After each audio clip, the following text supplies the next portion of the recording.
नमस्कार। आप सभी का हमारे चैनल सनातन धर्म ज्ञान पर मैं एक बार फिर से हार्दिक स्वागत करती हूँ। आशा करते हैं कि आप और आपके परिवारजन सभी स्वस्थ होंगे और बहुत ही अच्छे होंगे। जैसा कि आप जानते हैं, हमारे चैनल के माध्यम से अद्भुत विशेषांकों की एक श्रृंखला का प्रसारण किया जा रहा है। तो आज भी एक ऐसा ही अद्भुत विशेषांक के साथ आपके लिए प्रस्तुत हो गए हैं। तो आइए बिना समय व्यर्थ किए लेकर चलते हैं आपको आज के अद्भुत विशेषांक की ओर। प्रत्येक मनुष्य इस मानवीय जीवन में ईश्वर को प्रसन्न करने के लिए अनेकों मार्गों को अपनाता है कि इन प्रयासों में अनेकों प्रयास करने के बाद भी सफलता न मिलने पर असंतुष्ट होकर हार मान लेता है और जीवन को व्यर्थ मानकर ईश्वर से विमुख हो जाता है। जबकि ईश्वर को पाने का मार्ग बड़ा ही सरल है। ईश्वर तक अपनी बात पहुंचाने वह अपनी अभिषेक जी को इच्छा है उसको प्राप्त करने हेतु कार्य है। इसके लिए आपको महज कार्य इतना ही करना है कि ईश्वर को अपनी वर्तमान परिस्थितियों में एक वचन देना है। यानी कि आप जिस भी प्रकार वर्तमान परिस्थिति में जूझ रहे हैं, आपको उन परिस्थितियों के अनुसार ईश्वर को वचन देना है कि वर्तमान परिस्थितियों के बदलने के पश्चात वह अपने मन के समस्त विकारों जैसे लालच, लोभ, काम, मोक्ष, क्रोध व इच्छा को त्याग कर सत्कर्मों सहित दूसरों के सहायतार्थ कार्य करेगा तथा अपनी विषम परिस्थितियों को ध्यान में रखकर तथा जनों के लिए भलाई के मार्ग प्रसारण करेगा। और यही नियम है कि आप इस बात को गहराई से सूचीबद्ध कीजिए।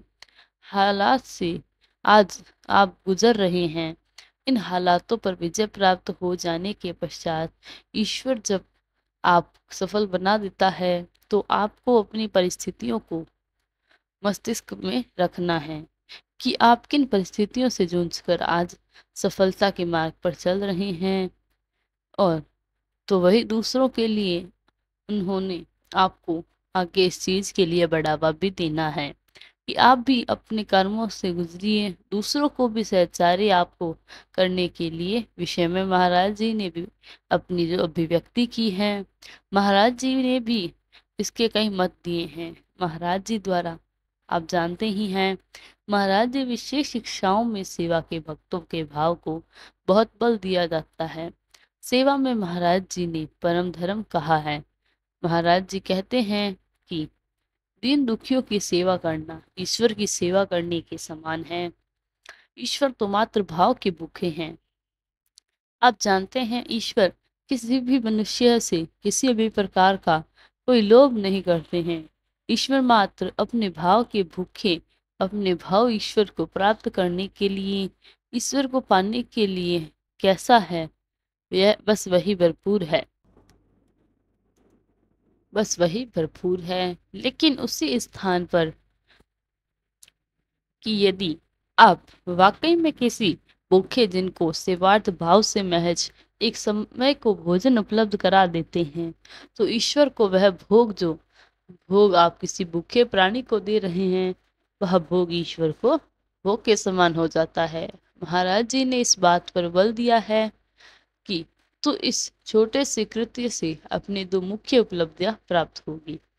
प्रथम भाव में आपके मन में एक अद्भुत और संतोष उत्पन्न होगा जो आपको कृतार्थ कर देगा, और दूसरे भाव में आपके मन में एक आदत जन्म लेगी। यकीन मानिए, दूसरे भाव में आपको आपके मन में एक ऐसी आदत लग जाएगी कि किसी भी सहायता आकांक्षी जिनको पीड़ा में नहीं दे पाएंगे, सदैव आपको सहायता पहुंचाने में ललित करेगी।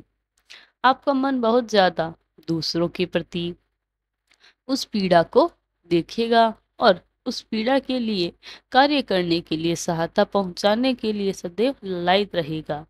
और जब आप इस विचार से, इस प्रकार से समाज को देखना शुरू कर देंगे, या जब आप इस प्रकार से समाज को देखते हैं, तो आपकी भूमिका समाज में इस प्रकार से निभाते हैं तो आपको इस भौतिक संसार में कोई भी विषय वस्तु दुर्लभ नहीं रह सकेगी एवं आप स्वयं को पाते हैं कि स्वतः ही आपकी प्रत्येक इच्छा, प्रत्येक कार्य ईश्वर के विधान के द्वारा स्वयं ही पूर्ण हो जाता है एवं आप सभी अपने उच्च आयामों को प्राप्त कर रहे हैं।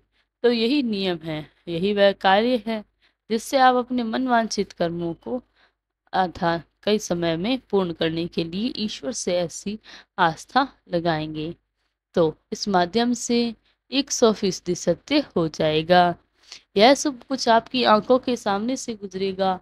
आप यकीन माने, अगर आप इस विधान से, इस नियम के द्वारा चलते हैं, कार्य करते हैं, तो आपकी समस्त इच्छाएं पूर्ण हो जाएगी। समस्त जो आपके सोच कर बैठे हैं वह भी पूर्ण होंगे। तो यह था हमारा आज का विशेषण। आशा करते हैं आपको आज की प्रस्तुति पसंद आई होगी और आपके जीवन में परिवर्तन लाने के लिए, प्रयास लाने के लिए ऐसी कामना करते हैं और मिलते हैं आपको अगले विशेषांक के साथ। तब तक के लिए धन्यवाद। और अगर वीडियो अच्छी लगे तो लाइक, कमेंट, शेयर, चैनल को सब्सक्राइब करना ना भूलें। तब तक के लिए धन्यवाद। जय गुरुदेव।